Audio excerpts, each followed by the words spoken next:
আমরা যে জানতাম যে জামাত শিবির আসলে নোংরা, তাদের পরিচয় তারা এই ব্যবহারগুলোতে দিচ্ছে এবং প্রথম 5ই অগস্টের পর থেকে এইগুলো দেখিয়ে আসছে এবং এখনও পর্যন্ত অ্যাক্টিং প্রাইম মিনিস্টার তাকে নিয়ে এইসব বুলি করছে। আমি এইটা বুলি করার একটা ওয়ে আছে, হ্যাঁ, একটা সুস্থ পথ কিন্তু আছে, পন্থা আছে। কাউকে বুলি করতে চাইলেও কিন্তু একটা সুস্থ স্বাভাবিক। তুই তো আবাসিকের ভাড়ায় চালিত, জামাত শিবির নিয়ে তোর যে বক্তব্য আর তোর যে মনোভাব, এটার একটাই কারণ যে তোরা চাস যে তোরা উলঙ্গ হয়ে ঘুরে বেড়াবো, তাতে যাতে কেউ কিছু না বলে।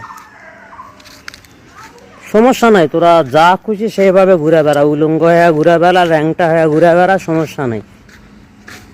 কিন্তু জামাত শিবিরের ব্যাপারে যে দোষটা উল্লেখ করলি, জামাত শিবির এত নোংরা, জামাত শিবির কি কখনো দেখিস যে জামাত শিবিরের কোনো কর্মী, পুরুষ কর্মী বা নারী কর্মী তোদের মতো উলঙ্গ হয়ে ঘুরে বেড়াইছে বা উলঙ্গ হয়ে থাকে? জামাত শিবিরের যেই শাখা, মহিলা শাখা আছে, তাদের ড্রেসটার দিকে কখনো ফলো করে দেখছু? তাদের ড্রেস সব সময় বোরকা, হিজাব, সব সময় এসবের মধ্যেই থাকে, তাদের মধ্যে কোনো অশ্লীলতা নেই। এবং জামাত শিবির তোদেরকে নিয়ে কখনো মন্তব্যই করে না।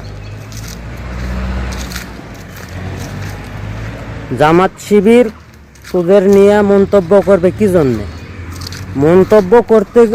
মন্তব্য বা সমালোচনা করতে গেলেও সমালোচনারও একটা যোগ্যতা লাগে, কিন্তু তোদের সমালোচনা করার মতো তোরকে কোনো যোগ্যতা নাই।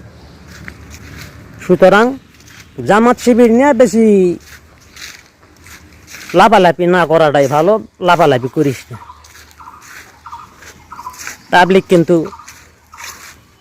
অন্যদিকে ভরা দিবে।